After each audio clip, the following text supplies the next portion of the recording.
Hello there, all my little kitty cats, and welcome back to another episode of Makeup and Mythology. So if you like makeup, if you like astrology, if you like mythology, be sure to tune in because today we are doing Leo.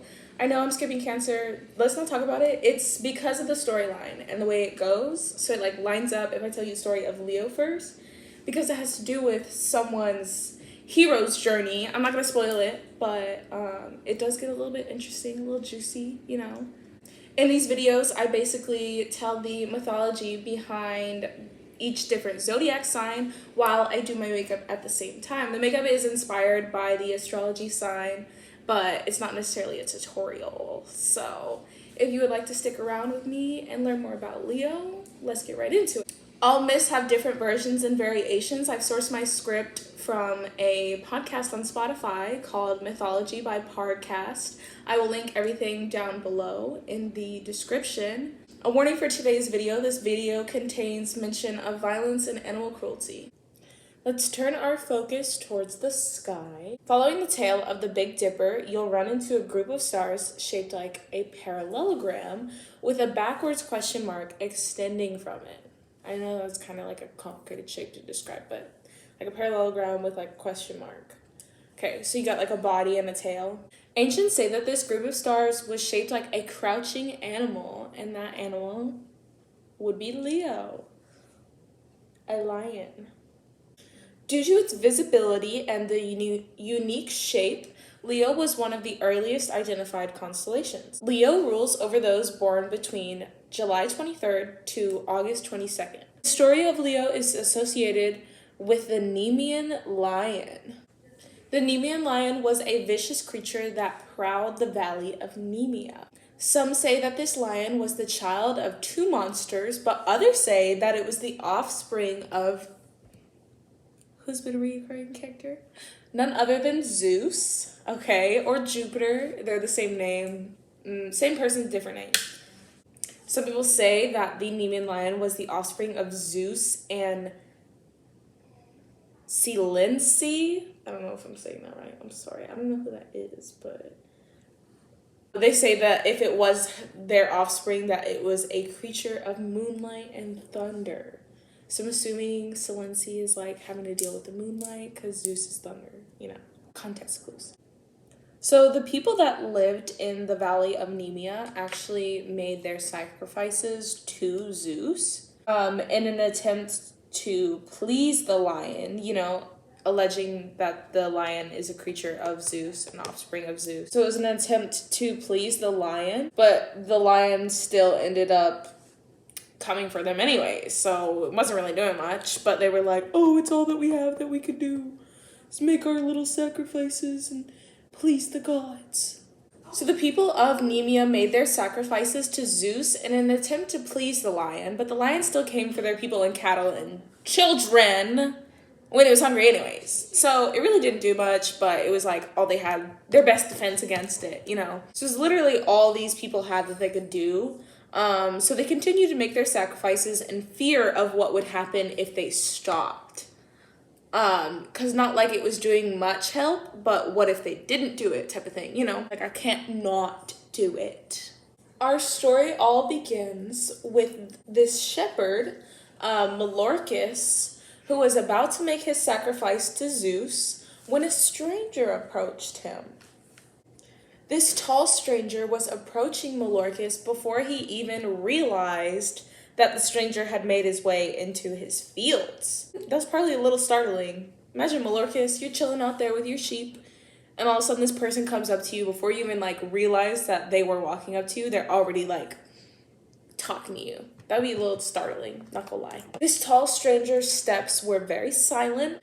That's how he got so close to Melorcus, without him even realizing. So steps were silent. He was very muscular and dressed in a traveler's coat with long, dark hair. He was carrying a bow and an arrow on his back. When he approached Melorcus with a deep, growling voice, he asked where he could find the Nemean Lion.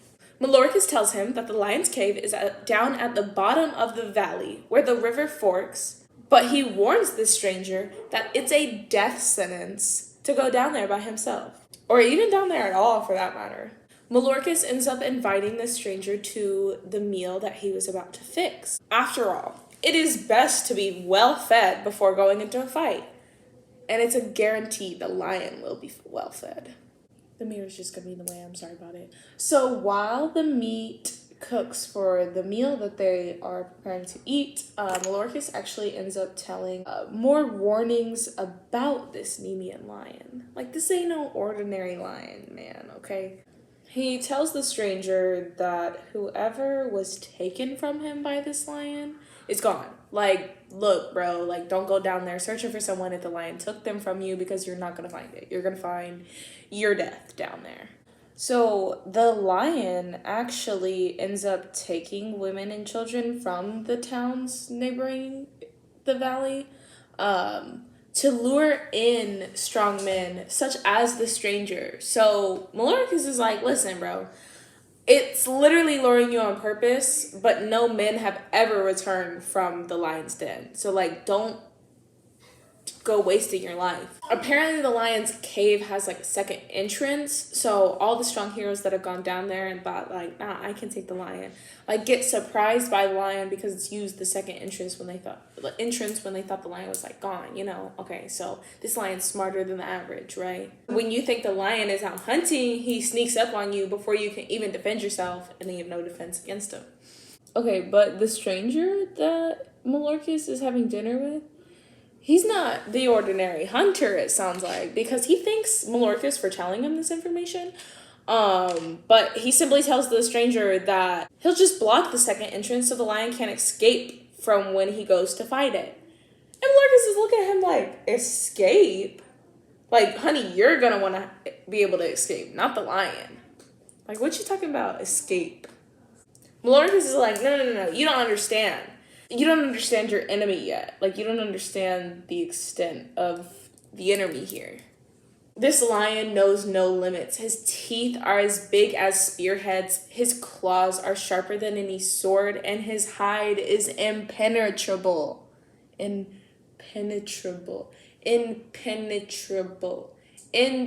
So upon hearing this lore of the lion, the stranger takes out one of his arrows and examines it in his hands before putting it away.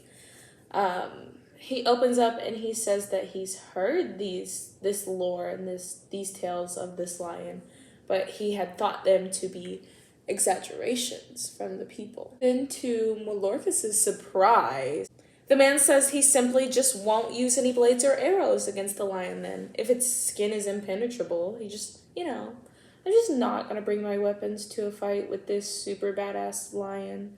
Casual flex, subtle flex. But Malarkus is sitting over here, and he's like, bro, you're in for one. Like, rest in peace, my guy, because you headed straight for your death. Malarkus does not believe that this lion could be killed, like, whatsoever. Like, Malarkus just believes that anyone who goes down there to see the lion is just looking for their death. Like, there's no beating this lion. Before leaving, the man thanks the shepherd for all the advice and hospitality he provided, but asks him for one more thing. The stranger asks Malarkus to wait to make his sacrifice until he returns, and they shall make it together to Zeus in celebration of the. So he tells Malarkus, he's like, okay, hold off on making that sacrifice and do me a favor. So I'm going to kill this lion. We're going to get through this. And then I'm going to come back and we go sacrifice together for Zeus. And Malarkus is like, okay, but if you don't come back? So what happens if the stranger doesn't return? The man told Malarkus to make his sacrifice to Hercules for him. So, different god they're sacrificing to. Interesting.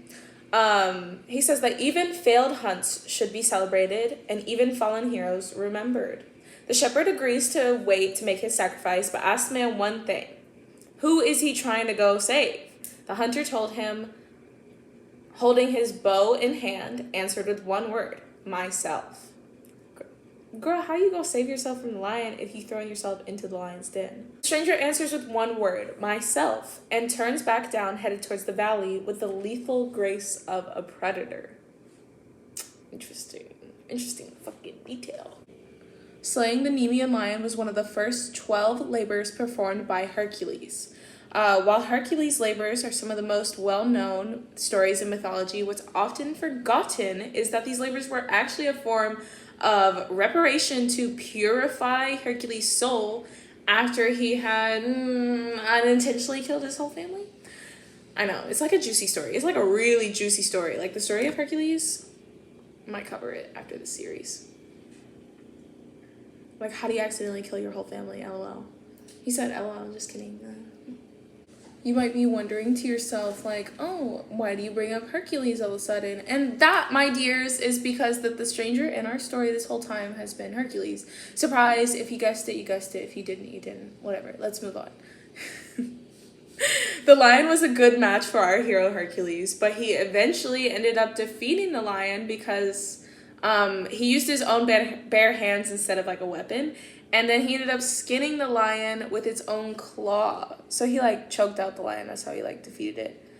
And then skinned the lion with his own claw because its pelt was supposed to be impenetrable. He decided to wear the lion's hide as armor. This hide is one of the most distinguishable features about Hercules, to the point where he will forever be linked together with the lion. Its presence has helped many historians identify Hercules in ancient artworks, and it's a part of how we know he was the most famous hero. He's one of the most famous heroes in all of Greco Roman mythology. Okay, because they see these little stories, and they can identify like the lion cloak on Hercules. So that was like his identifiable like factor in all of the like drawings and like, what's it called?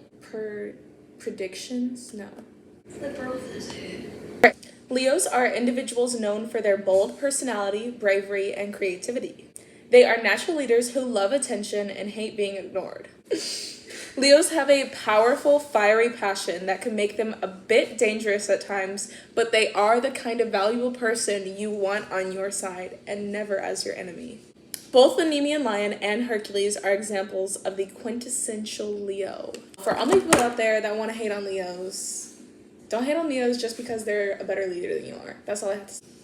Basically, it sounds like Leos can come off as a bit intimidating, but regardless, they're a valuable person to keep in your court, if that makes sense. I hope this video has better grasped your understanding of Leos, who they are, why they are, and where it comes from. I hope you guys enjoyed this week's video. A little bit Scar inspired, clearly.